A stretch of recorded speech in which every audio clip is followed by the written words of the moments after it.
Son las 11 de la mañana del 7 de noviembre de 1940. La cámara apunta hacia un puente colgante recién inaugurado, uno de los más largos del mundo. Y lo que está grabando no parece real. El asfalto se levanta, baja, se retuerce. Una sección entera del puente sube 28 pies en el aire mientras la otra cae al mismo tiempo. No es un terremoto, no es un tornado, no es una bomba, es viento, solo viento. Y a esa hora, en ese puente, hay un solo coche detenido en el medio. Adentro del coche hay un Cocker Spaniel negro de 3 patas llamado Toby. Y en 6 minutos, ese puente ya no va a existir. Cuando se inauguró ese mismo año, era el tercer puente colgante más largo del planeta. Lo diseñó uno de los ingenieros más respetados del mundo, un hombre que también había trabajado en el Golden Gate. Pasó todas las inspecciones, todas las pruebas, todos los protocolos. Era el orgullo del estado de Washington. Y aún así, 128 días después de abrirse al tráfico, se rompió en pedazos frente a las cámaras. No falló porque alguien hubiera ahorrado en materiales. No falló porque hubiera errores de construcción. Falló por un motivo mucho peor.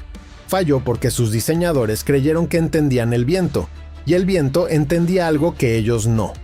Hoy vamos a reconstruir lo que pasó ese 7 de noviembre minuto a minuto, desde las primeras vibraciones suaves al amanecer hasta la torsión brutal que arrancó la calzada en dos. Pero esta no es solo la historia de un puente que se rompió. Es la historia de un perro que quedó atrapado dentro de un coche cuando el puente empezó a comportarse como nunca antes lo había hecho. Es la historia del ingeniero que arriesgó su vida para tratar de salvarlo. Y es la historia del verdadero error, el que casi nadie vio porque estaba escondido dentro de una fórmula matemática que durante décadas todos creyeron infalible. Guarda esta idea, porque cuando llegue el momento, va a explicarlo todo. El puente se llamaba Tacoma Narrows. Lo diseñó Leon Moisseiff, considerado entonces el mayor experto del mundo en puentes colgantes. Su nombre estaba detrás del Manhattan Bridge, del Williamsburg, y había sido consultor en el Golden Gate. Moisseiff defendía algo llamado teoría de deflexión, una idea elegante, casi seductora. Decía que un puente colgante podía ser mucho más fino, más esbelto, más liviano de lo que se construía hasta entonces, que no necesitaba ser rígido para ser seguro, que podía flexionarse con el viento en lugar de resistirlo.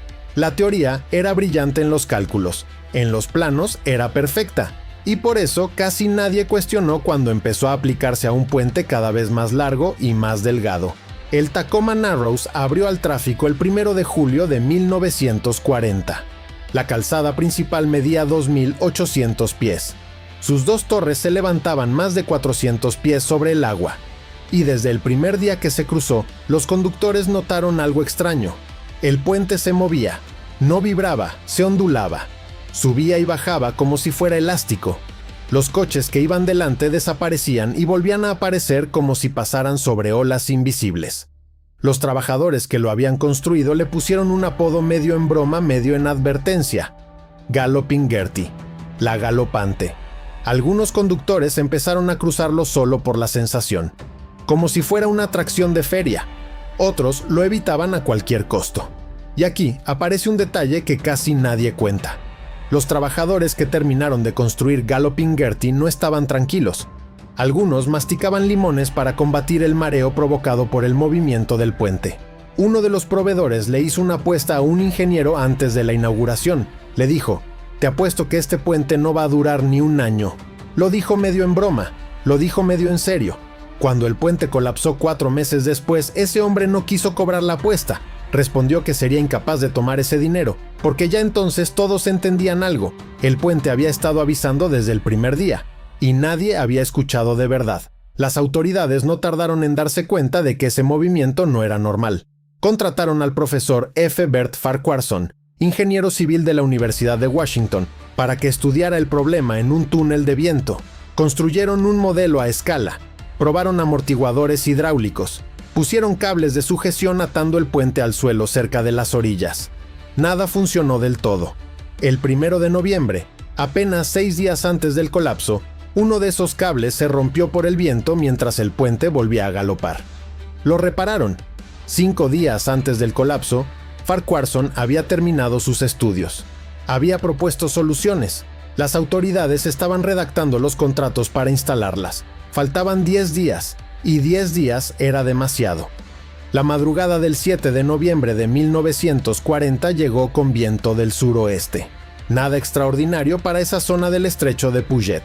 A las 7:30 de la mañana, los anemómetros marcaban 38 millas por hora. Sostenido, sí, pero dentro de lo previsto. El puente ya estaba moviéndose con su ondulación habitual. Subía y bajaba entre 2 y 5 pies, ese ritmo familiar que ya nadie consideraba una emergencia.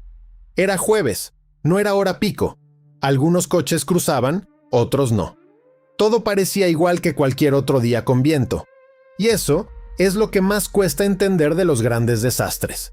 Casi nunca empiezan como desastres. Empiezan como mañanas normales.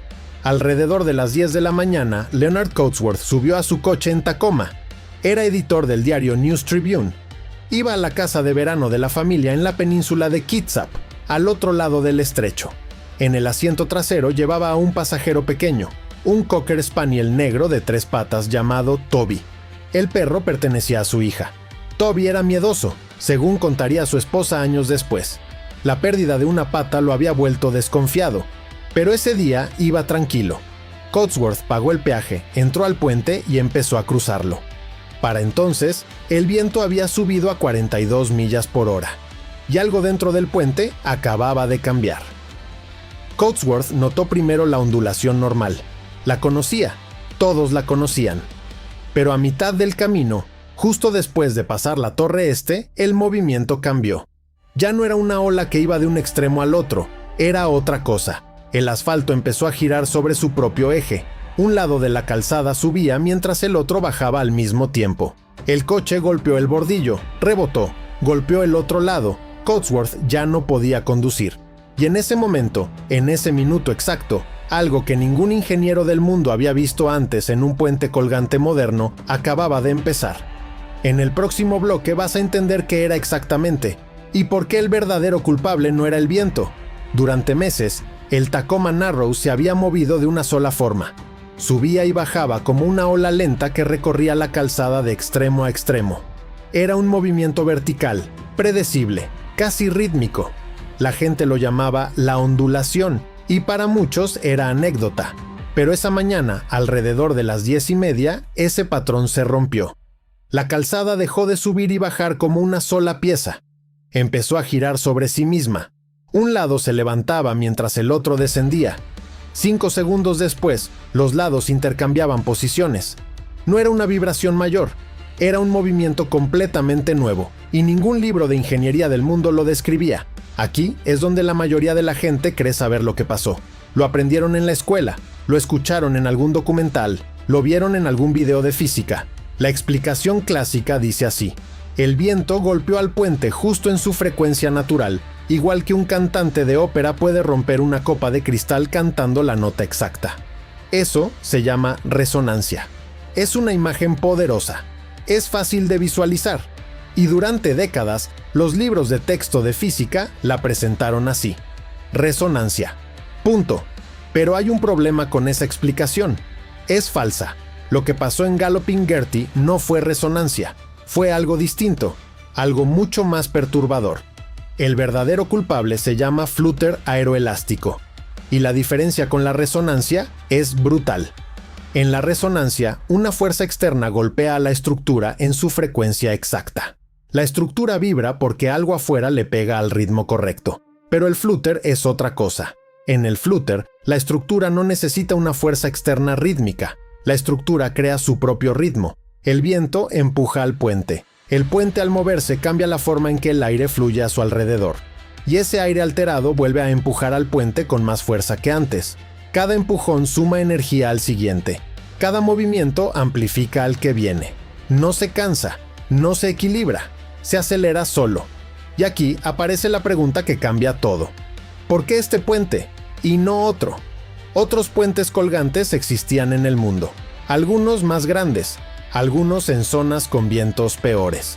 Ninguno había hecho jamás lo que Gertie estaba haciendo esa mañana.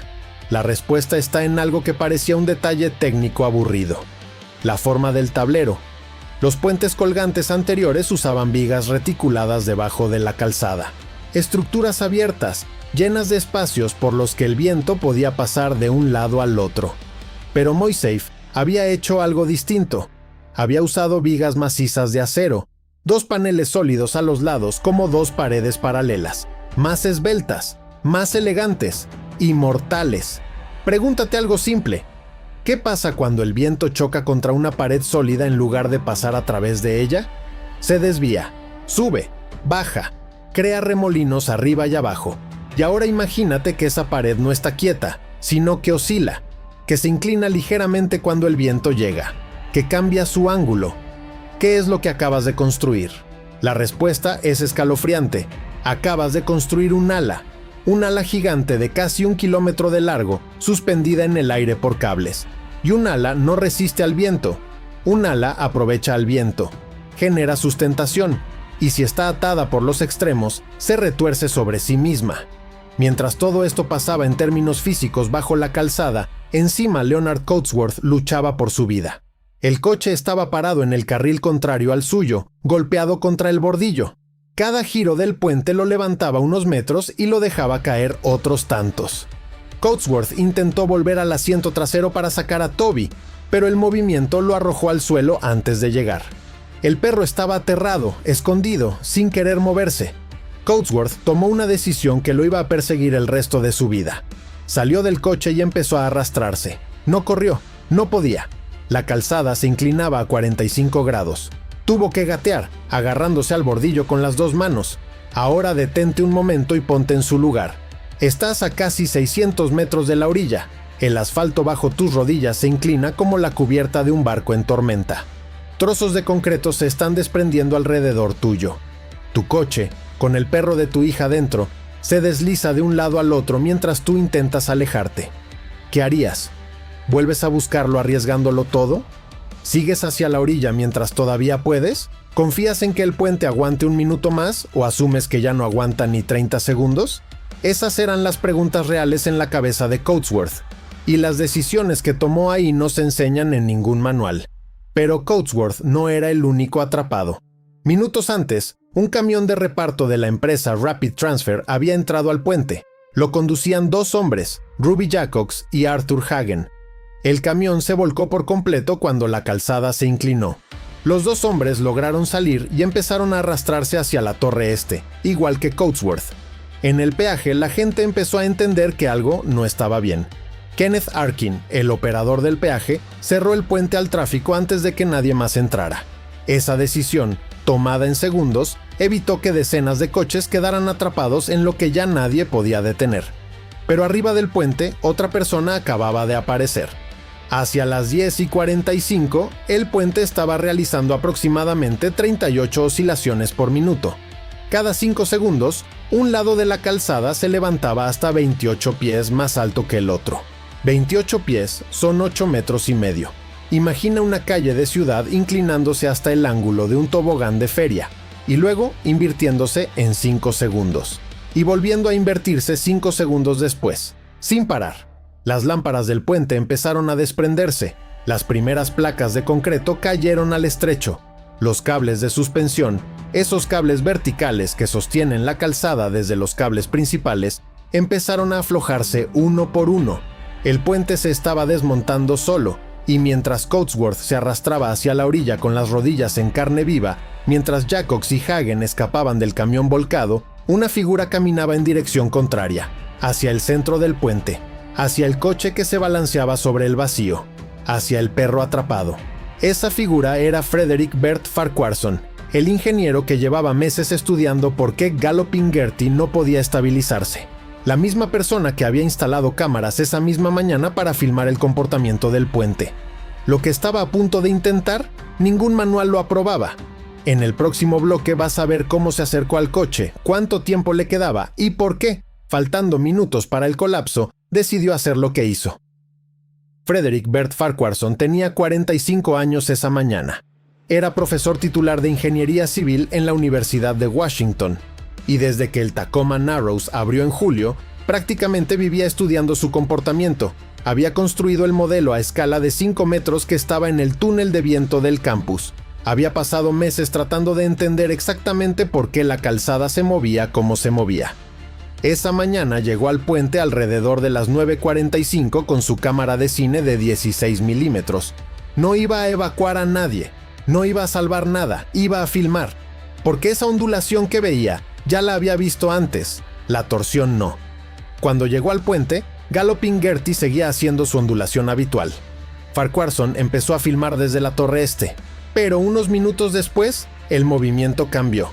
La calzada empezó a girar en lugar de subir y bajar, y Farquharson, que llevaba meses estudiando ese puente, supo de inmediato que estaba viendo algo nuevo, algo que ningún ingeniero del mundo había observado antes en un puente colgante moderno en plena operación. Siguió filmando, pero ya no como observador. Empezó a documentar la escena como quien graba la última prueba de un caso, y entonces escuchó que había un coche parado en el medio del puente, y dentro del coche, un perro. Lo siguiente que hizo Farquharson, ningún protocolo lo aprobaba. Caminó hacia el centro del puente, hacia el coche, hacia Toby. Cubrió más de 1000 pies sobre una calzada que se inclinaba a 45 grados cada 5 segundos. Para mantener el equilibrio, tenía que avanzar por el eje central del tablero, el único punto que no subía ni bajaba con cada torsión. Era una línea imaginaria por la que tenía que caminar como un equilibrista. A su alrededor, las lámparas se soltaban, trozos de concreto se desprendían de los bordes, el acero crujía, y él seguía avanzando. Profesor de ingeniería, padre de familia. Esa mañana decidió no ser ninguna de las dos cosas, pero Farquharson no fue el primero en intentarlo. Antes que él, un fotógrafo del Tacoma News Tribune llamado Howard Clifford había caminado hacia el coche con la misma idea. Clifford había llegado al puente para fotografiar el movimiento. Cuando se enteró de que había un perro adentro, dejó la cámara y empezó a avanzar. Llegó cerca del centro, pero el puente se sacudió con tanta fuerza que tuvo que retroceder. La calzada se rompía bajo sus pies. Trozos de concreto rodaban a su alrededor.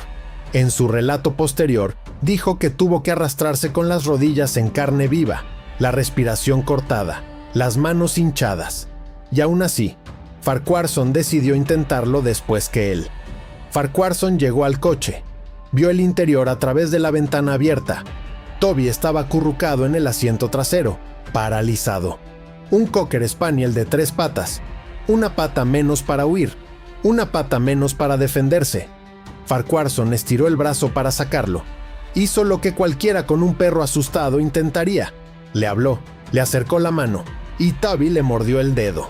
No fue ataque, fue terror. Pero ese mordisco lo cambió todo.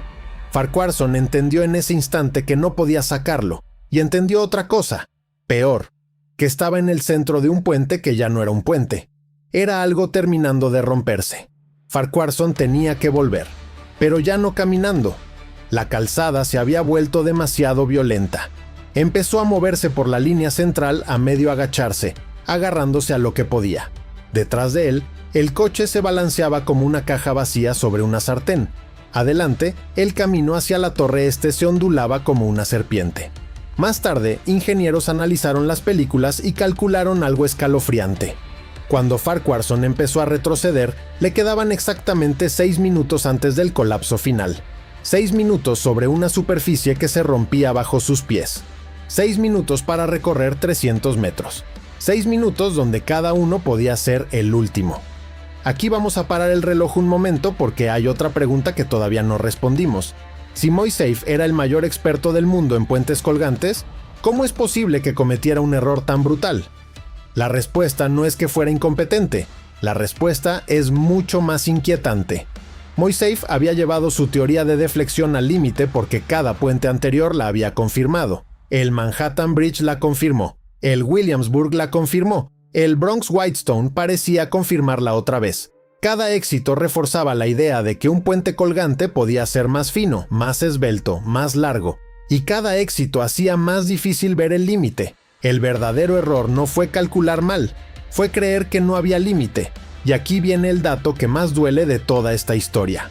5 días antes del colapso, el 2 de noviembre, Farquharson había terminado su estudio en el túnel de viento. Había identificado el problema con sorprendente precisión. Había recomendado 2 soluciones: cortar agujeros en las vigas para dejar pasar el viento o instalar deflectores aerodinámicos. Las autoridades del puente habían aceptado el plan. El día anterior al colapso, los ingenieros se habían reunido para redactar los contratos. Las estimaciones decían que en 10 días el puente habría tenido suficientes deflectores instalados para ser seguro. En 45 días la reforma completa estaría terminada. Faltaban 10 días, solo 10. Mientras Farquharson seguía gateando hacia la orilla, el puente había empezado a desmontarse en serio. Los cables verticales que sostenían la calzada desde los dos cables principales empezaron a fallar uno tras otro. Cada cable que se soltaba dejaba un tramo de calzada sin soporte, y cada tramo sin soporte se sumaba al movimiento general. Las películas grabadas por Barney Elliott y Harvin Monroe, dueños de una tienda de cámaras en Tacoma, capturaron lo que pasó en esos segundos. Se ve la calzada torsionándose más allá de lo que cualquier diseño humano hubiera previsto. Se escucha el crujido del acero. Se escucha el golpe seco del concreto cayendo al agua 200 pies más abajo. Entre todo eso, una figura encorvada avanzando.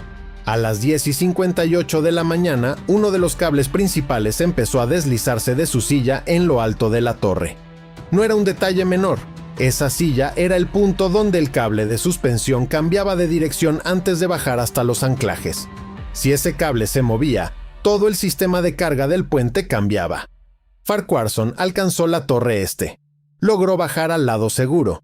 Coatsworth, Jaycox y Hagen ya estaban a salvo en el peaje, pero adentro del coche, en el medio del puente, Tubby seguía. Y a las 11:02, exactamente 4 minutos después, algo se iba a romper de una forma que ni los ingenieros grabando podían imaginar. Eso es lo que vamos a ver en el bloque final. Eran las 10:58 de la mañana del 7 de noviembre de 1940. El puente Tacoma Narrows todavía estaba de pie, todavía conectaba dos costas, todavía tenía dos torres, dos cables principales y una calzada, pero ya no tenía equilibrio. La torsión había superado los límites que cualquier ingeniero del mundo hubiera considerado posibles. Un lado del tablero subía hasta el ángulo de un tejado inclinado, el otro caía al mismo tiempo. 5 segundos después, los lados intercambiaban posiciones. El acero estaba siendo retorcido más allá de lo que el acero estaba diseñado para soportar. A partir de ese momento, todo lo que faltaba era esperar el primer punto de cesión. En el peaje, una multitud se había juntado. Trabajadores del puente, periodistas, vecinos que habían escuchado el rumor. Clark Eldridge, el ingeniero del estado de Washington que había diseñado la versión original del puente antes de que Moiseev la modificara, estaba ahí, de pie, con la cara pálida como el papel. Llevaba años explicando que la versión de Moiseev era demasiado delgada para ser segura. Lo habían ignorado, y ahora estaba viendo, en directo, cómo se rompía exactamente como había advertido. Más tarde, Coatsworth diría que en ese instante miró a Eldridge y pensó, si yo me siento mal, ¿cómo se sentirá él? Pero nadie habló, solo miraban. Lo que se escuchaba a partir de las 11 en punto no se parecía a nada que los testigos hubieran escuchado antes. El acero de los cables verticales emitía chasquidos secos como disparos. Las vigas longitudinales gemían con un sonido grave y largo, casi humano. El concreto crujía con golpes apagados cada vez que un trozo se separaba y caía al agua. Y por debajo de todo, un zumbido constante, profundo. La vibración del puente entero resonando en la garganta del estrecho. Los testigos en la orilla este podían sentir esa vibración bajo sus pies. A casi 1 kilómetro de distancia. El puente no estaba simplemente fallando, estaba avisando con todos los sonidos que un cuerpo de acero puede hacer. A las 11:01, uno de los dos cables principales empezó a moverse en serio. Esos cables eran las arterias del puente. Cada uno medía más de 600 metros. Estaban formados por miles de hilos de acero entrelazados, y los dos pasaban por encima de las torres en unas piezas con forma de silla. Esa silla era el único punto donde el cable cambiaba de dirección. Si ese cable se deslizaba aunque fuera unos centímetros, el equilibrio entre la carga del tablero, la tensión del cable y la torre cambiaba en tiempo real. Eso fue exactamente lo que pasó. Uno de los cables se salió parcialmente de su silla, y todo el sistema de soporte empezó a caer en cascada. Los cables de suspensión verticales empezaron a romperse en serie. Esos cables conectaban el cable principal de arriba con la calzada de abajo. Cada uno sostenía un tramo del tablero. Cuando uno fallaba, el peso de ese tramo se transfería a los cables vecinos. Pero los cables vecinos ya estaban al límite, así que también fallaban. Los cables vecinos ya estaban al límite, así que también fallaban. Y los siguientes, también. Era una reacción en cadena que avanzaba desde el centro del puente hacia las torres. Los testigos escucharon una serie rápida de detonaciones metálicas. Una, otra. Cada una era un cable rompiéndose. Cada una era 1 metro más de calzada quedándose sin soporte. Y en el medio, el coche con Tubby seguía allí, balanceándose sobre el vacío. Antes de seguir, suscríbete al canal, porque lo que viene ahora muestra exactamente cómo muere una estructura que parecía indestructible. En Megafalla reconstruimos minuto a minuto lo que pasa cuando la ingeniería se queda sin margen, cuando una grieta encuentra presión, cuando una decisión llega tarde, cuando el viento entiende algo que el diseñador no entendió. Si quieres seguir viendo cómo se desarrollan estas historias, dale al botón de suscribirte. Lo que falta de este video es el momento exacto en que un puente colgante moderno deja de existir frente a las cámaras. Y eso es lo único que importa entender, porque después de las 11:02, todo lo que se sabía sobre puentes colgantes cambió para siempre. Las cámaras de Elliot y Monroe grababan desde 2 ángulos. Una desde la orilla este, la otra desde la orilla oeste. Sus 2 rollos de película capturaron exactamente lo que viene. Hay un detalle que casi nadie nota cuando ve esas imágenes hoy. El puente no cayó como una sola pieza. No se rompió en el medio, y los 2 lados se vinieron abajo a la vez. Lo que pasó fue distinto. Un tramo específico de la calzada, de aproximadamente 650 pies de largo, se desprendió primero. Esa sección era el centro exacto del puente. Era donde Coatsworth había abandonado su coche. Era donde Farquharson había caminado para tratar de salvar a Toby. Era donde estaba Toby, justo en ese instante. Eran las 11:02 exactos. La torsión del puente alcanzó su máximo histórico. Un lado del tablero estaba 8,5 metros más alto que el otro, y entonces el acero hizo algo que ningún cálculo del mundo había previsto. Una sección de 200 metros de la calzada se separó del cable principal y de los anclajes laterales al mismo tiempo, como si una mano gigante hubiera arrancado un trozo de un papel. La sección entera se torció una última vez en el aire, se dobló sobre sí misma, y empezó a caer. No cayó plana, cayó retorciéndose, 60 metros hacia abajo, hacia el estrecho de Puget, hacia el agua negra, y en el medio de esa sección, el coche. El coche de Leonard Coatsworth cayó con el resto de la sección. Adentro, atrapado en el asiento trasero, iba Toby, el Cocker Spaniel negro de 3 patas, el perro de la hija de Coatsworth, el único pasajero que no había podido abandonar el puente. El único nombre que las próximas generaciones recordarían cuando se hablara de Galloping Gertie. La sección golpeó el agua 200 pies más abajo. Una columna de espuma blanca se elevó 40 metros en el aire. El sonido del impacto se escuchó en las 2 orillas. Y cuando la espuma cayó y el agua se aquietó, lo único que quedaba en la superficie eran trozos de concreto flotando. El coche se había hundido inmediatamente, con Toby adentro. En el peaje, Coatsworth seguía mirando el agua. Las cámaras de Elliot y Monroe seguían girando. La columna de espuma blanca todavía caía, y entonces el cable principal, ahora sin la mitad central de la calzada que lo cargaba, latigueó hacia arriba con un sonido como un disparo de cañón. Seco, metálico, imposible. El otro cable hizo lo mismo medio segundo después. La torre este crujió. La torre oeste crujió. Los tramos de calzada que aún seguían colgando de los lados empezaron a balancearse con una violencia nueva. Una violencia que ningún ingeniero del mundo había calculado antes. Alguien al lado de Coatsworth dijo en voz baja una sola frase: «Va a caer todo».